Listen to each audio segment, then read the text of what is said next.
नाद घुमू दे अयोध्येचा, जल्लोष होऊ दे स्वराज्याचा, गुढी उभारून करूया स्वागत नववर्षाचा. गुढीपाडवा स्पेशल करूया श्रीखंड. यामध्ये सगळ्यात अगोदर साधं वेलची फ्लेवरचं श्रीखंड, त्यानंतर आम्रखंड म्हणजेच मँगो फ्लेवरचं श्रीखंड आणि 3 नंबर म्हणजे रामफळ श्रीखंड. आता यामध्ये साम्य असं आहे का हे तिन्ही प्रकारचे श्रीखंड घरी बनवलेले आहे चक्क्यापासून.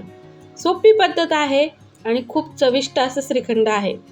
कसं बनवायचं? त्यासाठी बाजारातून आणा अगोदर चक्का.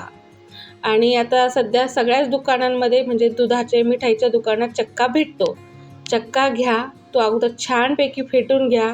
चवीनुसार त्यामध्ये पिठी साखर टाका आणि छान एकजीव करून फेटून घ्या. चक्का जितका चांगला तुम्ही फेटून घ्याल तितकं छान श्रीखंड तयार होईल. आता यामध्ये आपल्याला टाकायची आहे वेलची. वेलची टाकून झाल्यानंतर पुन्हा एकदा चक्का फेटून घ्या आणि साधं श्रीखंड आपलं तयार आहे.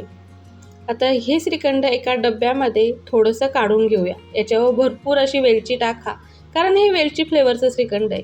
त्यानंतर एक रसदार असा आंबा घ्या. आंबा चांगला धुवून त्याचा गर मिक्सरमधून काढून घ्या आणि चक्क्यामध्ये टाकून पुन्हा एकदा चक्का छानपैकी फेटून घ्या. बस, आपला आम्रखंड म्हणजेच मँगो फ्लेवरचं श्रीखंड तयार आहे. यावरती थोडीशी वेलची कमी टाकायची, कारण हे मँगो फ्लेवर आहे ना, वेलची थोडी कमीच. त्यानंतर आता 3 नंबरचं श्रीखंड करणार आहोत रामफळ. आता उरलेल्या चक्क्यामध्ये 3-4 थेंब मी बटरस्कॉचचे टाकलेले आहे आणि त्यानंतर ते फेटून त्यामध्ये रामफळ टाकणार आहोत. रामफळ छोटंसं घ्यायचं आणि पिकलेलं घ्यायचं. किसणीच्या साहाय्याने त्याचा गर काढून घेऊ. बी आणि साल बाजूला काढून फक्त गर घ्यायचा आहे आणि उरलेल्या चक्क्यामध्ये टाकून चक्का पुन्हा एकदा छान फेटून घ्यायचा आहे.